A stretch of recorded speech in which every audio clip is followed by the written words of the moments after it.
Assalamualaikum warahmatullahi wabarakatuh. Perkenalkan, nama saya Zafarinia Cahaya Arisha dengan NIM A12 2024 Kali ini, pada pertemuan kali ini, saya akan menjelaskan hasil tugas PPT pada matkul Tata Kelola Konsep Dasar Manajemen Layanan Teknologi Informasi.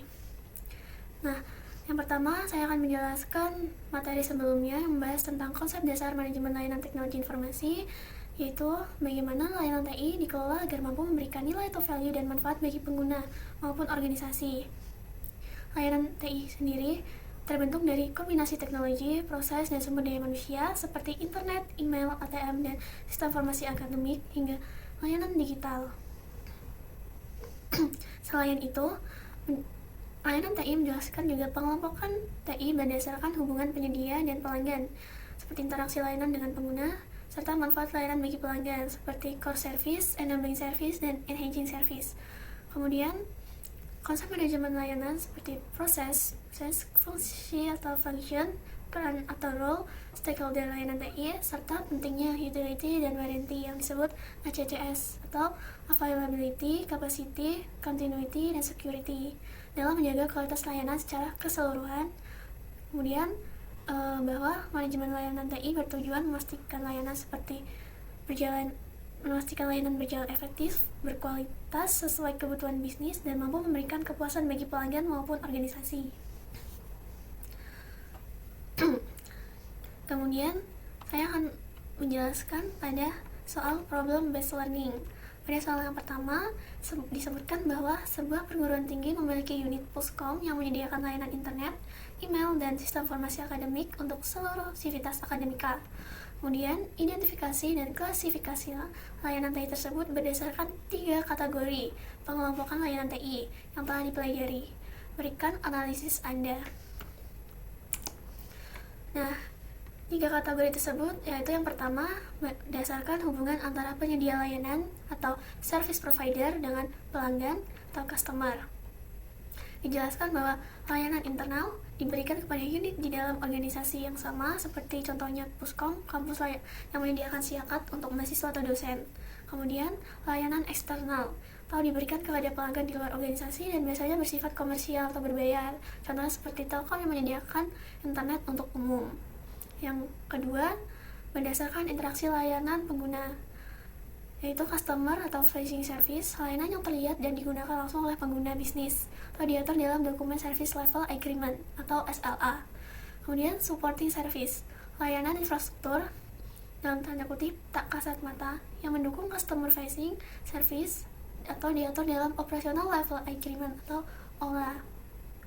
Kemudian yang ketiga, berdasarkan manfaat yang disediakan layanan bagi pelanggan, yaitu core service, layanan utama yang memenuhi kebutuhan inti fungsi bisnis, contohnya layanan email.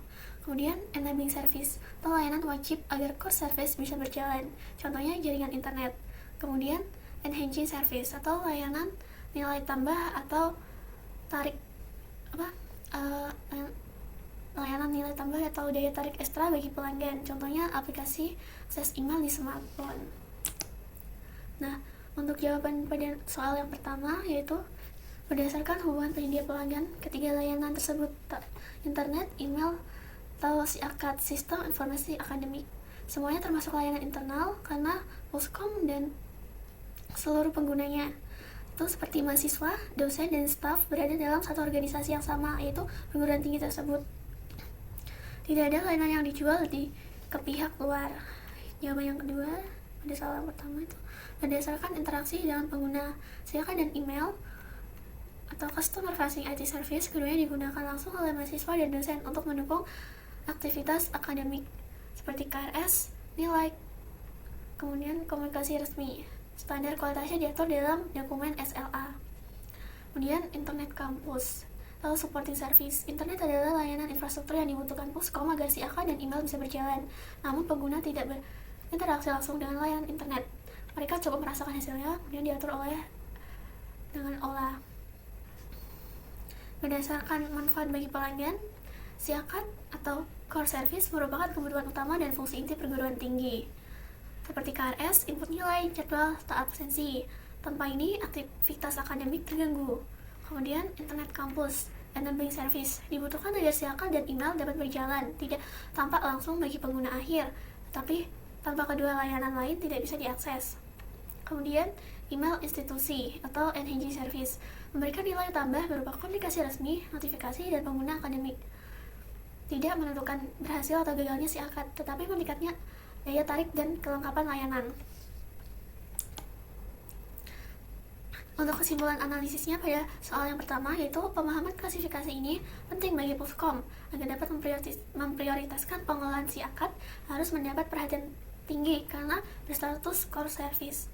Sementara internet harus dijaga keandalannya karena jadi fondasi semua layanan lainnya. Kemudian soal yang selanjutnya, soal problem based learning. Perusahaan e-commerce toko bagus mengalami keluhan dari pelanggan bahwa website sering lambat saat jam sibuk dan pernah down selama 2 jam.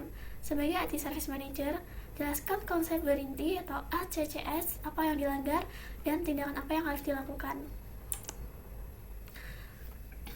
Saya jelaskan untuk konsep warranty atau ACCS-nya. Yang pertama itu utility atau manfaat fungsi. Apa sih yang diperoleh pelanggan? Apakah fungsinya mendukung kinerja atau menghilangkan batasan? Kemudian warranty atau jaminan kualitas. Bagaimana sih layanan tersebut diberikan menggunakan standar ACCS? Jadi nilai atau value sebuah layanan adalah kombinasi antara fungsi layanan atau utility dan kualitas layanan, itu warranty.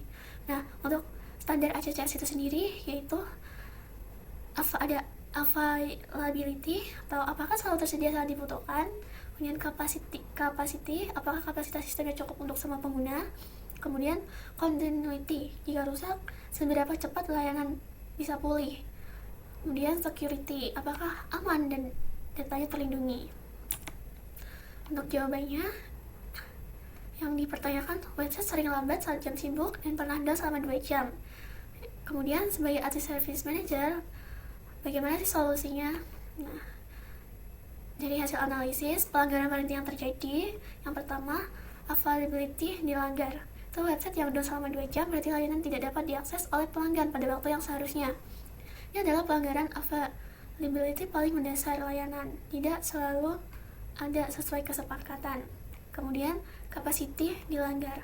Website lambat saat jam sibuk menunjukkan bahwa kapasitas sistem tidak mencukupi untuk menampung seluruh pengguna yang mengakses secara bersamaan. Ini adalah masalah kapasitas yang planning yang buruk. Kemudian, continuity berpotensi dilanggar. Jika saat down 2 jam, jika tidak ada sistem cadangan atau backup atau failover yang mengambil alih, maka aspek continuity pun gagal. Pelanggan tidak bisa memperoleh layanan kembali dengan cepat. Kemudian security tidak terindikasi dilanggar berdasarkan informasi yang ada. Kemudian tindakan yang harus dilakukan. Yang pertama, tindakan jangka pendek yaitu lakukan root cause analysis pada insiden down 2 jam, apakah server penuh atau ada bug atau ada gangguan infrastruktur. Kemudian perbaiki dan pastikan ada prosedur insiden responses yang jelas. Kemudian kapasitas, implementasikan auto scaling atau tambah kapasitas server untuk menghadapi lonjakan trafik di jam sibuk. Gunakan load balancer agar beban tersebar merata. Kemudian continuity, pastikan ada sistem failover atau server cadangan yang dapat aktif otomatis jika server utama gagal, sehingga waktu downtime bisa diminimalkan. Kemudian monitoring, pasang sistem monitoring real time seperti CPU, memory, response time agar tim TI dapat mendeteksi masalah sebelum pelanggan merasakannya. Kemudian review SLA, tinjau ulang SLA dan definisikan target availability-nya, misal 9,9%